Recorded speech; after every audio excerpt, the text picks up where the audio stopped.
Here's a long one. Nothing but net. Oh, my goodness. Didn't see that coming. I'm diddly dee. Yeah. Hello, everyone, and welcome to another episode of All Nat. I am your host, Natalie, but most people call me Nat. And today I'm joined by Dave DuFour. Like, I know you all know him, but just in case there's some possible way that you don't, he is a host and producer for The Athletic and also a scouting director for Sports Business Classroom, right? Did I say that right? Yeah, absolutely. I try to make sure I take my notes. There you go. But I personally enjoy Dave talking, listening to his pods. And I was telling him before we actually started recording how much I just enjoy him because he remains so even keel, not like me, guys. You know how I can get, but I love listening to him talk basketball. And I know many of my listeners also already listen to Dave, but if you don't, you should definitely check him out. Like, he obviously knows basketball, but he never gets too up, never gets too down, always brings like a great balance and perspective. When everyone's freaking out, he's just like, guys, come on. So he's really good to listen to. And I'm so grateful that you decided to join me on the show. So thank you, Dave. Welcome. I'm happy to be here. My dog is also very excited that I'm doing this podcast. I think my neighbor is having like a dog party downstairs and he got excited. So yeah, we're all happy to be here. I mean, look, you're a star. Oh, goodness. Okay. Anyway, we're going to move on past that. So let's start. Let's just dig in. Let's start with Game 5 in the Bay. Did that game go the way that you were expected? Did you have any expectations around the game? Yes and no. Okay. So I know who the Warriors are, and so do they. That's been the story of the series. The Warriors have stuck to their identity. And a lot of it is Steve Kerr operating on vibes, so to speak, right? Like the starting Otto Porter, and then sticking with it in Game 5. And we're all pulling our hair out like, what in the hell are you doing, man? And then, but again, it's the Warriors, right? And so I keep using this expression, but it's the only one they would just walk up to the dam, they pull out their finger, and they just start poking. And it doesn't matter what team you are, because the Warriors are going to poke you. And then eventually they're going to find a hole and they're going to poke that hole, and then they're going to make it bigger. And if you can't close up the hole, then they're driving their whole fist through. And this is what we've seen over the last couple games, right?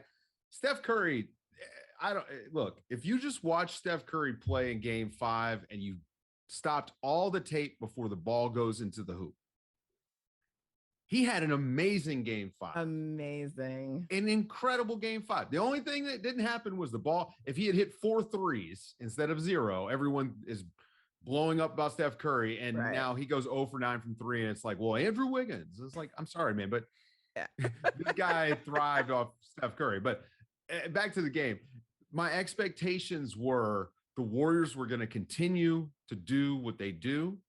They've been defending their tails off. Both teams have been defending really well. I think you gotta, if you're a Warriors fan, you actually know the ways in which the Warriors have struggled against the Boston defense, because they did not shoot the 3-ball well. And part of that was because Boston defended it well, right? The right guys wind up with shots. Draymond just on an island by himself. Like, Boston defended well. Boston's issues are on the other end, where they're the opposite of the Warriors. They do not trust who they are at all. If things are going too well, they stall their offense and they get out of it. If things are going bad, they throw it out the window. And in this game, they threw the ball into the stands. 8 assists to 9 turnovers for Jason Tatum and Jaylen Brown. And that's the story of your game. On the other end, Steph Curry, 8 assists, 1 turnover. Boom. And so expectations were the Warriors were going to continue. How would Boston respond? I didn't expect them to be better necessarily than they were in Game 5, but I did think that their offense would at least stick to their identity a little bit more. But I think these are a little tough for them. Rob Williams being hobbled hurts them a lot. And it hurts him on offense too, because he's not the same vertical threat that he has been all Right. year.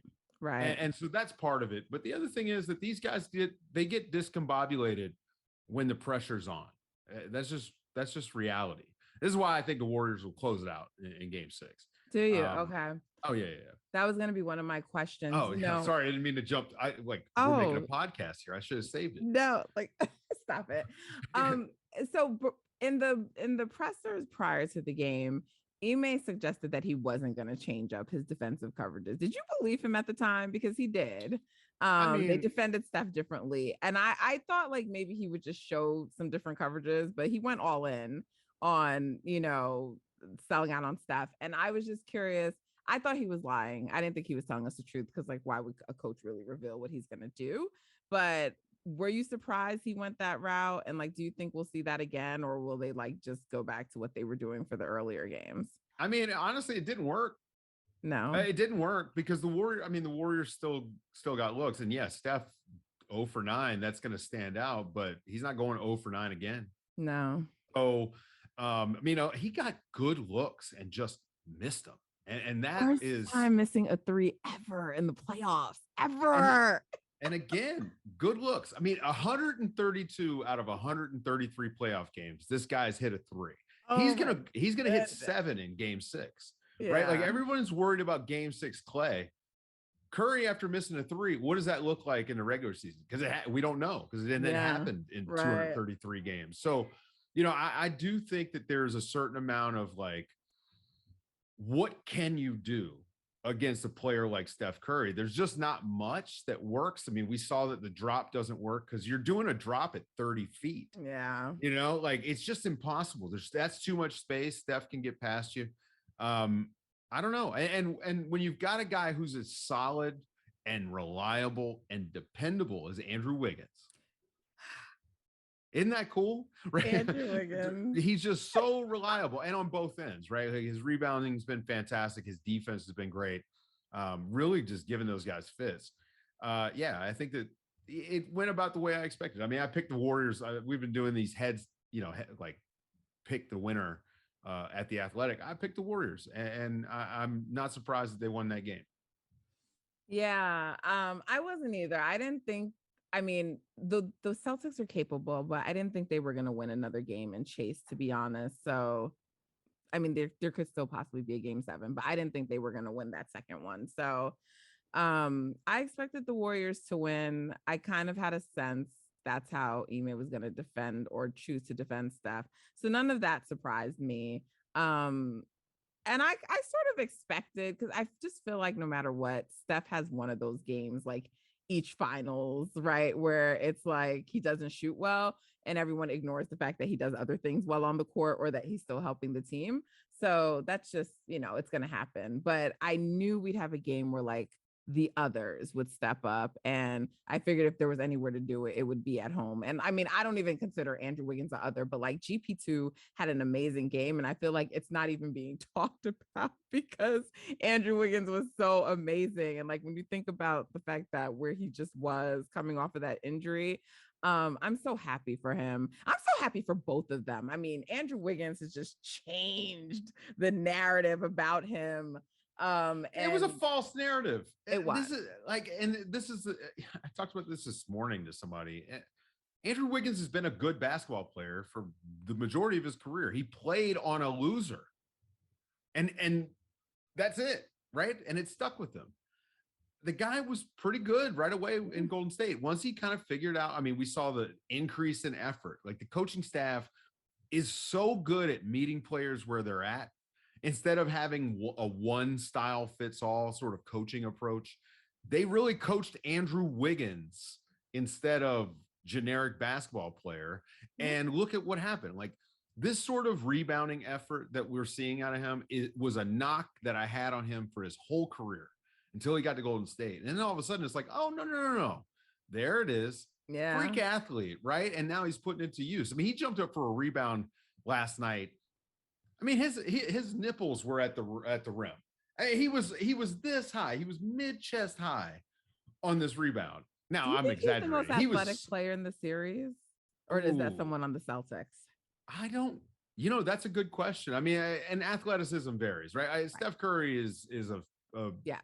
probably the best athlete, if we're being honest, just with all the different stuff that he does, agility and straight line speed and all these other things, being able to change directions. But Andrew Wiggins, as far as like bursts, yeah, I mean, he pops like crazy. I mean, I don't think there's anybody else. Him or Jaylen Brown. Jaylen Brown, another guy who's like a top 10, top 1% NBA athlete, which makes him, top Right. 0.0001% in the universe. So yeah, I think it's him or Jaylen for sure. Yeah. Yeah. I'm sorry. I might have interrupted your thought. No, you're good. No. I love like it's a conversation. This thing, look, my turn, your turn doesn't exist. Okay, cool. Yeah, I'm so enamored with Wiggs. I've kind of been a Wiggins fan from the beginning, and I'm happy to see everyone coming on board now. So really happy for him, really happy for GP2. Everyone's expecting this game 6 Clay, and I mean, it's just what we've always seen. But do you think we're gonna get it? I feel like because we're just like expecting it, and everyone's saying it's gonna happen, like I mean, I don't even want to say it because I don't want to like put that into the universe, but I'm just wondering if we're going to actually see a game 6 Clay. I think so. Okay. Clay delivers, He like, does. and you've watched basketball enough to know that the rhythm and rhymes of basketball usually kind of make sense. Klay Thompson had a nice game in game 5, a really nice game. And as a matter of fact, if you go and look at the numbers, his game 5s have been pretty good historically. I think a game 6 in the finals, given the fact that the last game 6 in the finals that he played was, of course, the beginning of the series of just awful luck for him. Yeah, I think Klay Thompson's going to have like a huge game. I hope, I'm it's funny. I'm not like a fan of any player. Well, I guess I'm a fan of Steph Curry, but like not like that. I'm not a fan of any teams. I do feel an affinity for this team, especially like guys like Klay Thompson, right? Nice guy. What do you know about him? Owns a bulldog, likes to hang out on the beach. You know what I mean? Goes to work on his boat. Yeah, I relate. I like this guy. And so, given what he's been through as a player, this would be a nice sort of way to close the circle on this injury arc for him, as if he has this nice game 6. So yeah, I expect a big game 6 out of Klay. He steps up. Yeah. And the thing about Klay, what's always interests me too, is like he could be having a game where he's like not shooting well, but he will always hit like one of the biggest shots of the night, in the game. And he's just, I don't know, that moment, like when it's like the hardest it can be, he just shines, So yeah. Well, you can't hit big shots if you don't shoot. And Klay is always going to shoot. That is, I mean, that's the thing. And what I've loved about as we watch the playoffs is Klay rediscovering his Klayness and going away from when he like was forcing, these mid-range post-ups and these, like forcing drives even. And now he's letting those drives come to him and proven to be a little bit of trouble off the dribble. Like he and Wiggins have combined to help put a little bit more rim pressure on the Celtics in a way that like Steph was their only guy who could attack the rim. Right. And now these guys as like secondary guys have stepped up a little bit, and Klay's added handle that he was in love with it when he came back. I get it. He had spent all this time doing individual drills. He forgot what it was like to be Klay as a part of the machine. Well, now I think we're seeing that, and he's blended in some of this, improved ball handling and stuff like that into being Klay. This is like Klay 2.0. What's this new one-legged shot? I don't remember seeing it all the time before. I mean, listen, one-legged shots. I mean, when did I start doing a one-legged shot? I don't know, man. I must have been like working on fadeaways one day, and you just realize you only really need your left foot if you're right-handed. You only need your left foot. So, Dirk had it. Yeah, he did. 6'7", right? He's created some space with the knee. 6'7", probably just gives him a little bit more separation. But I like it when it goes in. Yeah, but I don't know the percentages on the one-legged shot. Oh yeah, I don't know. We need somebody to get on the film and let us know. And Loon has been big in this series. Gosh. He's been incredible. Look, man, he played 17 minutes in that loss and then didn't start the next game, and they were getting housed until he came in. Kevon Looney has outplayed Draymond Green in this series. Yeah. And I think his rebounding, again, just like Wiggins, has been the key to them beating Boston and being ahead in the series. Boston is a bigger small ball team, and their small ball lineup is just better than the Warriors. So the going away from Looney has not made sense to me any of the times they did it. And as a matter of fact, I'm in love with the Looney, Gary Payton, Steph, Clay, and Wiggs lineup, because it is, I mean, that's a bunch of guys who are playing really, really high level defense. I mean, like even Clay has started to defend pretty well in this series. I thought he's done well on Horford on a few times that he's had to have him. He's still, you don't want him at the point of attack, but he's done pretty well. That has added a whole new dimension for them. And then, you know, we could talk a little bit about the beginning of the fourth quarter where they extended their lead with Steph on the bench. And that was Jordan Poole finally like joining the party. I was so happy. I was like, oh, thank God. Finally. They're getting, well, and you know, they're getting contributions from guys further down the list of guys that you expected it from. Like, who would have thought, oh, this is a really good Looney series coming in? Now, I said that, but I say that about every series with Looney, but he's a little bit unheralded in their success. And we saw more of that in the series against the Mavs. I do think that they need a lot of Loon in game 6. They needed a lot of Loon in game 5. They needed every bit of it. Kerr knows though, right? This is really just about like not wanting to have Draymond come off the bench because he doesn't want the two of them together for spacing, which I get, but it's almost like maybe Loon should be the one who's starting. But they're not going to do that. So that's my, I don't know. No one's told me that. It's just my observation. So you think they should start? No, I'm not going to do that to you. Yeah, but like I thought, like he's been better in this series. I agree. Yeah, I had the same thought that you did. That if you were going to, if the idea was we need to make a lineup change, Looney was not the change to make.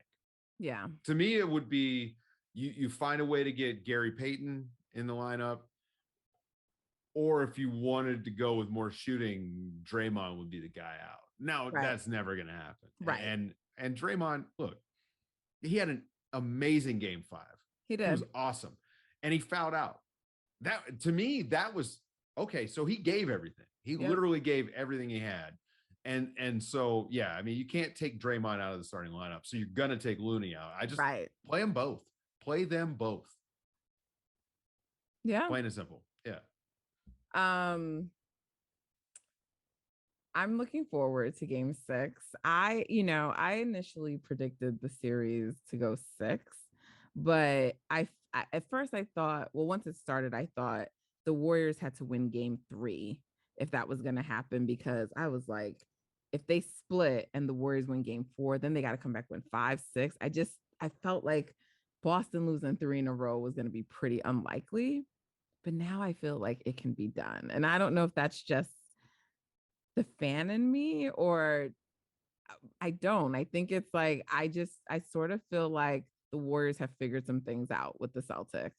And I'm not sure. I mean, they'll be at home, although their home court advantage is sort of interesting, I guess. Yeah. Is the best way to phrase it. But I just don't know like if they're gonna get enough offense. They might. They certainly can, because they can be one of these teams that just gets really hot, but I don't know.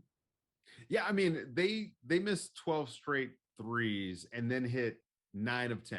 Yes. I don't know, like as an analyst, I don't even know what to say about that. Make or miss league. That's why these guys say it. That's why the old guys say it, because they were just like, well, I just see crazy stuff all the time that I can't explain. Make or miss league. And it works. So you're right. Like if they come out and they shoot 60% from 3, which they could do, the Warriors probably aren't going to win. I just don't trust them. And part of this is because I think they're out of gas. Yes. I think that the high minutes load, and this is where I try to get people to just relax about Steve Kerr because Steve Kerr has Is set this playing the team long up game. to win the finals. Steph Curry could play 48 minutes in game 6. He's ready for it, right? I just don't think Jason Tatum and Jaylen Brown can give you 48 high-level minutes. Yeah, I mean, in general, it's hard to play the Warriors. Yeah. Right. Steph Curry is going to make you work. And the way he plays, 48 is probably, he's not going to play 48 minutes. But he could. And the big thing is he can play 12 minutes in the fourth quarter in game 6.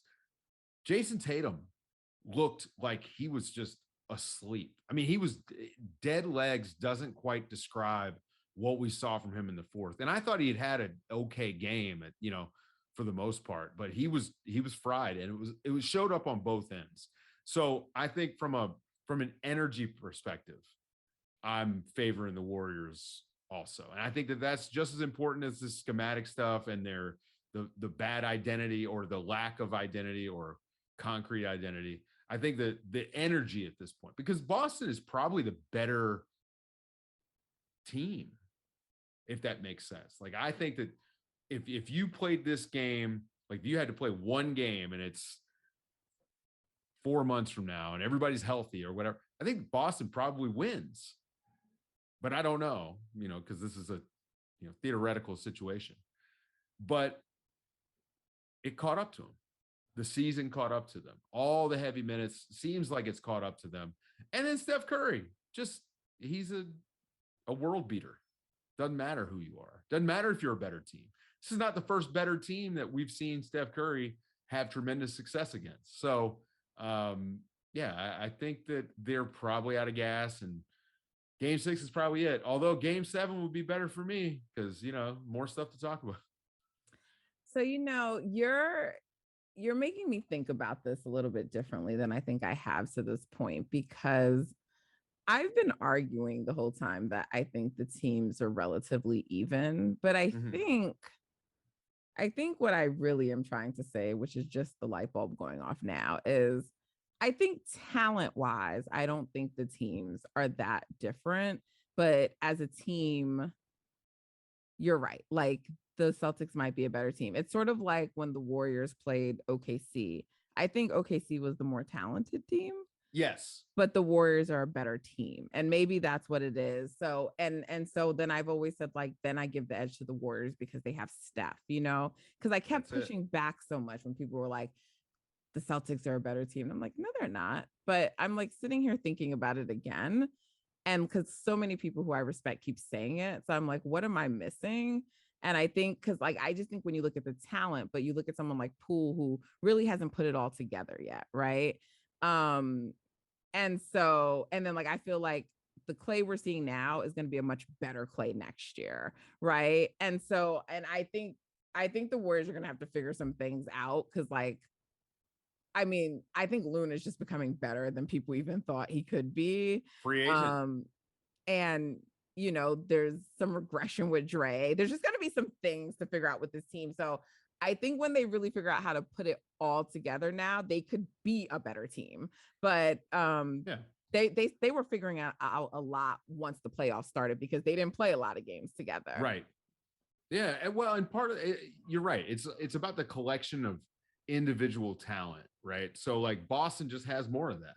But Steph Curry is the ultimate rising tide. It very similar to LeBron James. LeBron James, you add him to any team and he makes it better. He's going to make it better. Steph Curry does the same thing.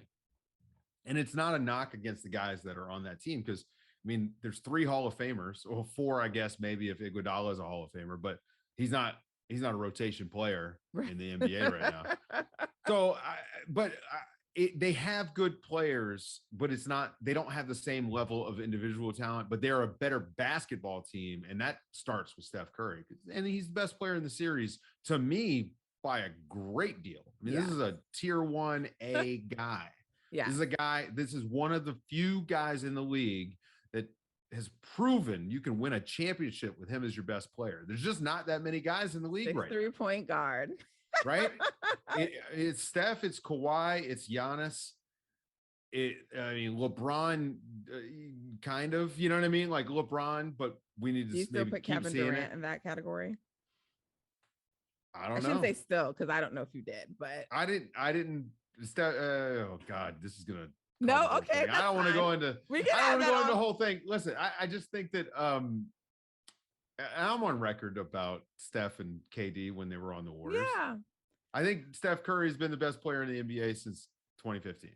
Well, I agree, but in terms of like the tier one guys, I always had it as like the four: Steph, Katie, Bron, and Kawhi, and then I added Giannis to it, and that's kind of been the group for me. But then like someone like Jokic, when his team is healthy, we'd have to see. There's been some other people, but I was just curious where you land like right now, if anything has changed for you. Yeah, I mean KD, like there's been slippage, obviously coming off the injuries and stuff. I just want to I want to have a full healthy KD season with no weirdness before I even do anything else. So he's in that top tier to me. Like, I mean, KD is a top 15 player in NBA history and can still go. So yeah. There's not a knock. I'm not knocking any of these people. I'm like, oh, you're one of the greatest players in the league. No, of course, but not as good as Steph Curry. Yeah, no, I agree. And I'm just, I wish it didn't take stuff like this, but I'm happy that on some level Steph is starting to get his flowers. I mean, still a lot of hate and a lot of silliness. Like one game, and all of a sudden now Andrew Wiggins is the finals MVP after a season of people saying he didn't even deserve to be an all-star starter. All-star, I know. It's yes, immediately switch. Have some shame, people. Well, that's an impossible ask. Look, Wiggins has been great, but Wiggins doesn't score 26 points without Steph Curry out there. No, not against that defense. So, and by the way, Steph's defense has been good. It's been yeah. good. Yeah, Steph has done. He's had a complete series as far as I'm concerned. He's done it as a scorer. He's done it as a facilitator. He's done it on the defensive end. I mean, the numbers floating around when he's the individual defender, I mean, they're real. Like, I mean, you can't just ISO Steph and expect to score. So, and this is why those Jordan gets Poole worse when he's not on the court. Yeah. Well, he's a smart defender, but he's also tough and he's really strong. And that's underrated as far as defense goes. So I think it's been a wonderful series from him. Period. The 40-point game, I mean, we've got tentpole moments in the series, and then missing a three or not hitting a three for an entire game in a game they won. Like that to me that's a signature Steph Curry win for real, because you got to see just the way that he affects that team, even when the shot's not falling. Yeah. So I and he talks about that in his post game. I don't know if you caught it, but because I don't know that I've ever heard Steph refer to his own gravity before, and he did, and I was surprised. I mean, we all know it, but I've never heard him like say that word or talk. It was actually really interesting post game to hear from him. Maybe because he was wearing his Aisha can cook shirt, so it just had him in a different place. But it wasn't like egotistical, but it was just a side of him I hadn't like really seen before. You mentioned Jordan Poole. He's struggled at points throughout the series and a little bit even in the postseason. Like in the first couple of series, he like started out hot, and then like when the other teams adjusted for him, it seemed like it gave him little problems. But then the series would wrap up so quickly, like he didn't have time to figure it out. But in the finals, he started off slow, and now it looks like he's figured some things out. Defensively, he's still struggling. Okay, is it struggling? I think he's drowning. He's not struggling. The fight is over. He's drowning. But do you think it's just an effort thing with him, or like what does he have to do to get better?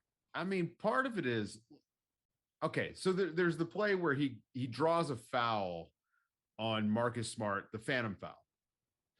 Jordan Poole is just not a good enough defender to do the antics, right? Like, I just want you to just get into a stance and do the basics. Quit messing around, right? Like take it seriously. That's what I want to see from Jordan Poole. Okay. A serious commitment to playing defense. It's not effort. He tries hard, but I do think there's a lack of seriousness, so to speak. Okay. And I know it's easy with Marcus Smart to kind of get tied up and, I want to get you because you got me.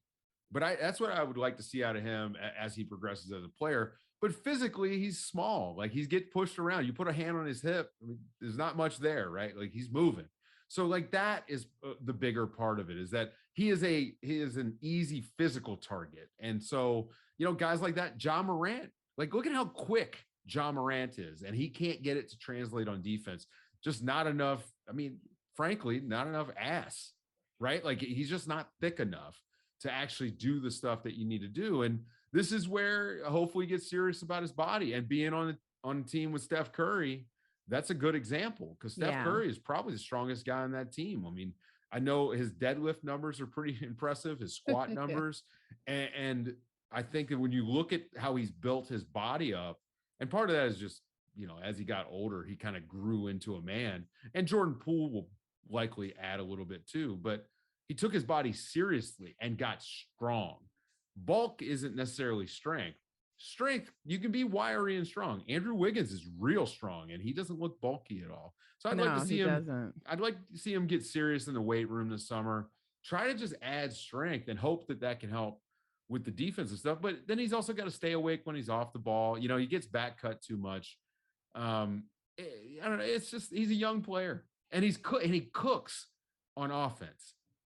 And those guys are he's going to get paid, right? Sometimes, though. Well, but he's going to get paid because he has the ball in his hands a lot and he cooks, right? So I think that the offense coming so hot and heavy for him, maybe makes it difficult to focus on the defensive end. But I think, with the Warriors, they've got enough guys to be able to make up for that. But his role will be limited until he can defend, right? Like you can't play him and Steph together until he can defend, because they're both undersized. Yeah. There's a little James Wiseman news that broke yesterday. Was that yesterday? My days are running together, but he had like a plasma something in his knee. Plasma injection. Yeah. Yeah. Sounds like you know a little bit about that. So maybe can you tell me a little bit about what does that mean, and should Warriors fans be worried? Usually they do it. It helps speed up like healing from something, but they were saying that he might be ready for Summer League. Right. So this is it seems like it's something. I'm not a doctor, but you gotta probably worry if there's like an arthritic condition or something like that. Because when I think about this, and I don't know if it was Regenikine that he had done, but the guys used to fly to Germany and get the treatment in the knee to help speed up healing and lower inflammation. That's what it sounded like. But I didn't see any details on it. So if he's ready for he needs to play in Summer League. Yes. Point blank. Period. The guy has played, I don't know, less than 25 basketball games in the last 3 years. Right. He needs to play some basketball. At this point, I don't know what they can expect to get out of him next year. But hopefully he's healthy, because he's got to be healthy now to even he's got to be healthy before Summer League. Right. Because he needs those reps. And I don't know, that guy, his development curve, we don't know where it's at. I haven't seen him play basketball. It's kind of it's a shame. I always feel bad, and a lot of people will call guys a bust or whatever. I feel bad. Like this is a kid, basically. I get to say that because I'm old, but this is a kid and he's just trying to play basketball and he can't get healthy. So hopefully he can get healthy. I hope knees are bad. Knees are bad. Evolution did us no favors on the knees. Okay. So anything unexpected that you think might happen next game? And do you think the Warriors are going to close it out? I think you said yes already. But... Yeah, I think the Warriors are going to close it out. As far as unexpected, no. You know what? I think that when you get into if you start thinking about script writing the finals, right? I think this is where you deliver the big finish that everyone expects. It's a big Klay Thompson game. It's a big Steph Curry game. This game could be over in the third quarter. Right? Like it could be a signature Warriors closeout win in a game. I would love that. A stress-free closeout game. I don't want that. I don't I want feel that. like I want there's no way that's overtime and gonna I want a happen, game though. 7. Yeah, I mean, we'll see. Well, the thing No, is, I'm it's no up to game Boston. sevens. It's up to Boston. This is if Boston will just stick to their offense and generate and attack the rim and generate their shots off that, they can win the game. Because I do think the series is a toss-up. It's just that the Warriors are playing better basketball. And so if Boston could just find a way to quit, crapping themselves every time there's a problem on offense, they could win the game and it could go 7. And then maybe we get that signature win in game 7. Yeah, I know that you want a game 7 because like you just love to talk about basketball and it gives you great content. And in theory, I should want that too, but my heart is not ready for it yet. I need 6 and for it to be over. Just a great game 6 though, Oh, okay. Okay. So you'll settle for a less stress close game where it's like, oh, okay, all right, well, if they lose, we still got game 7, but yeah, I get you. Yeah, no, for sure. Like, I don't even understand. I mean, you're not, like you said, you're not really a fan of a team, sort of, but I just don't understand how like anyone like just sits and watches a game 7. Like in 2016, I literally so many times was like, I mean, I'm much better now, but then I would like when it got like really close to the end, I just couldn't watch. I would just like leave the room or I would like walk out the room and then come back to see what my buddy Joey Devine from the Round Ball Rock podcast, he told me that I asked him if he wanted to watch a game. I randomly had one of the game nights off and I was like, hey, do you want to watch a finals game together? And he straight up told me no.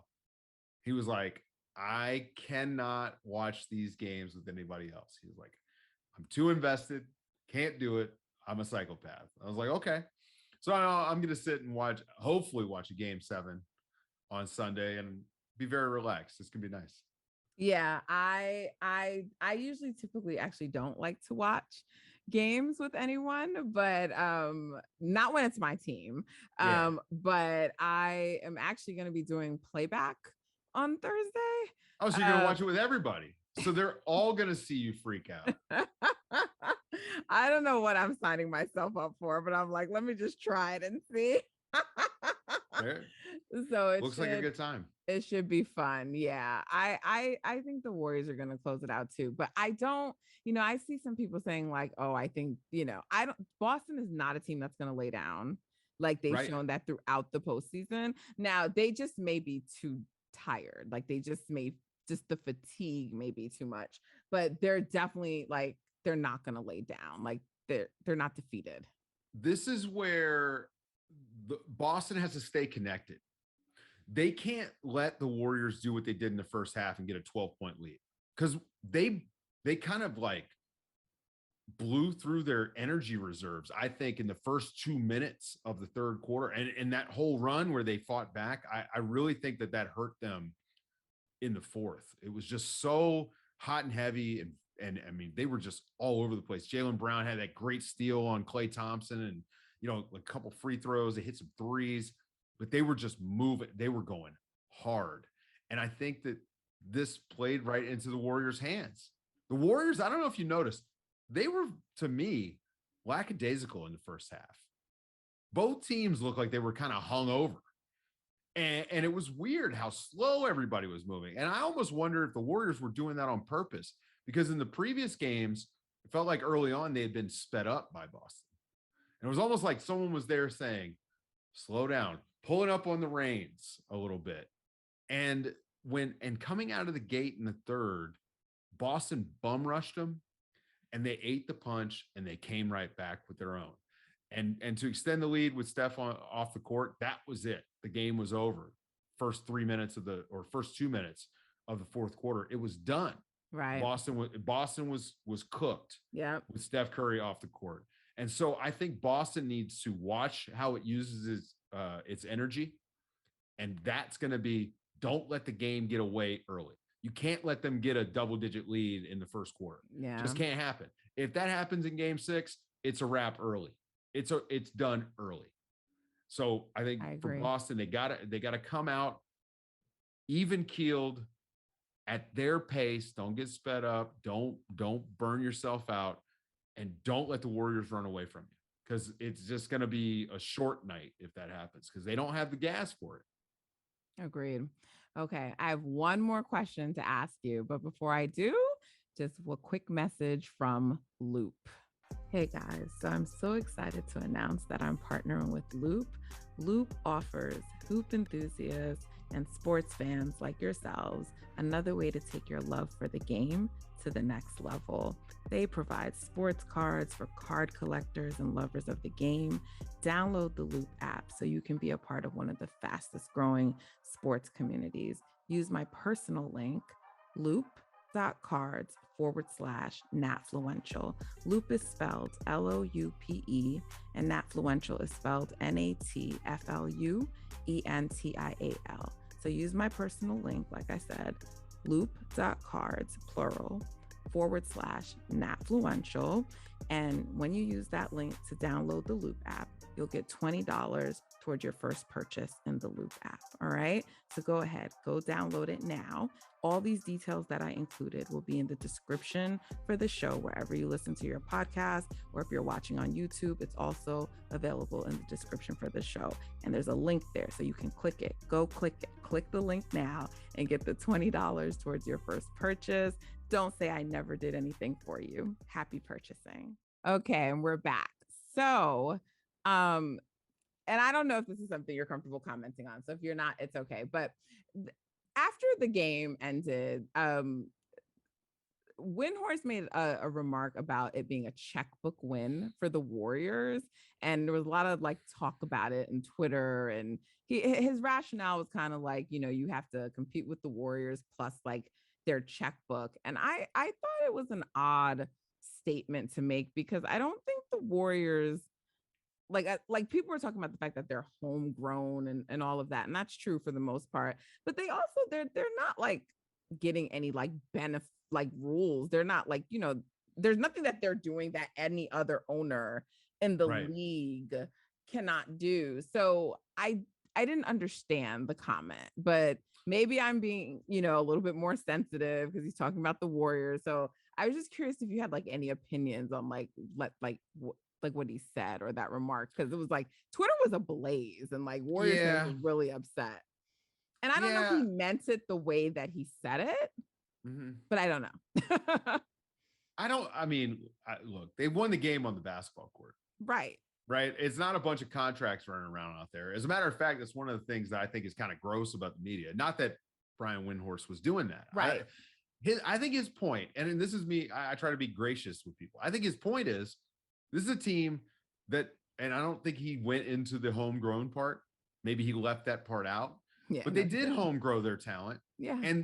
But they've paid to keep them, which is supposed to be the model for the league. When they set up the new CBA, the whole thing was, we want you to keep your stars, because otherwise you're just rooting for laundry. Who wants to root for laundry? I think one of the big problems that the league has is there's too much player movement. You don't know where guys are. And so like it's impossible for casual fans to check in. You know who casual fans really like? They love Steph Curry and they love the Warriors. They love Steph. They keep their guys. It's easy to root for the Warriors because their guys stay put.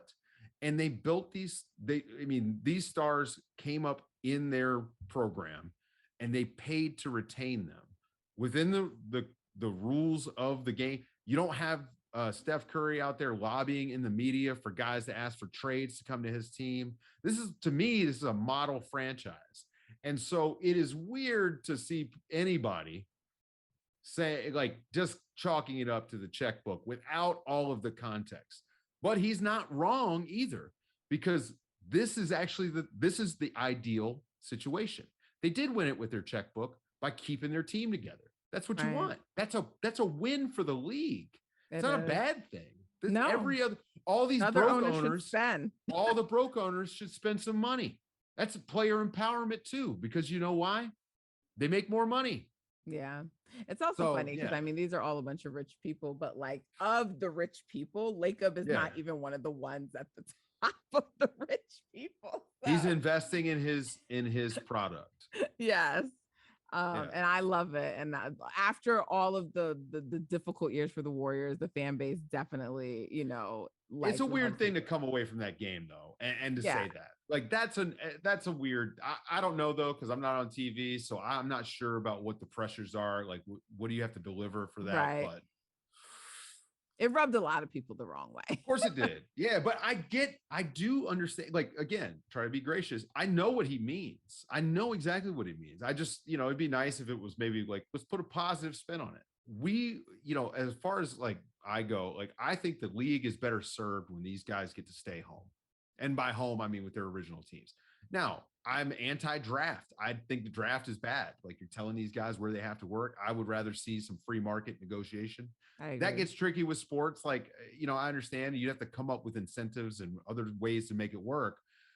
But this is the CBA working as it was intended, in at least spirit. You know, we know some of the funkier stuff, but in spirit, it was intended to keep players with their teams for most of their career. And it's worked out great for the Warriors. So I would love to see the rest of the league go that way. I'm tired of player movement. It's boring to me. Love the one you're with. Yeah. How about that?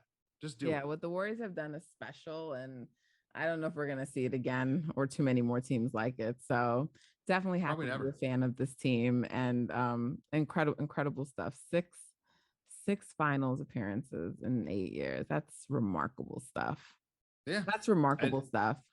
People always talk about Bron's 8 straight trips to the finals, and that is remarkable. But I think Steph's 5 in the Western Conference is equally right up there, and 6 in 8 years is like, come on. Yeah, and especially because it wasn't manufactured. Nope.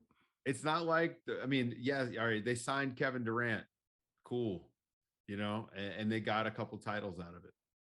But it was about Steph Curry, and it was about Draymond Green, and it was about Klay Thompson. Right. And it keeps going. So yeah, I have enjoyed the run from the Warriors, and in a way that I think maybe only the Spurs have kind of been like that for me, where, like, especially that 13-14 team, you know, I've really enjoyed them. But this has been pretty fun to see these guys now, like, being older and going through it. Been a fun ride, and I'd be lying if I said I wasn't a little bit rooting for them to go ahead and win. Good. I like that. I like when you're rooting for the Warriors, Dave.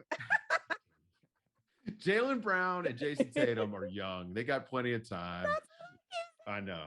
And I know no one wants to hear that, but that's sort of mean to say. But anyway, they want their time and they deserve to have it. And I understand them feeling that. But I just feel like after everything the Warriors have been through, I feel like it's their time. But I also think that Steph Curry and just the talent on the team and their experience, I think it's gonna be a little bit too much for the Celtics. So Dave, thank you so much for being on. I appreciate you so much. Can't wait to pick your brain a little bit more, because there's other things I want to talk about, but I want to get past the finals first, and they have like nothing to do with this series. So thank you. I hope I can have you back on again, or just at some point pick your brain. Guys, we'll chat again. Like, you know, when I have people like you on the show, it's the same thing to Marcus. I'm like, I can't be telling people like go follow. Well, you can't put me and Marcus on the same level. I'm just saying. Listen, you're talking. Marcus Thompson is like the Rock. Yeah, I'm like, he's the GOAT. He is, but like both of you are like, you know, I'm trying to get where you guys are, and so I feel crazy being like, hey guys, go follow these people. But if you're not, if that's even possible, go follow Dave. Great content. He's the best, as you just heard. So thank you for being on, guys. You know the drill. Until next time, take care.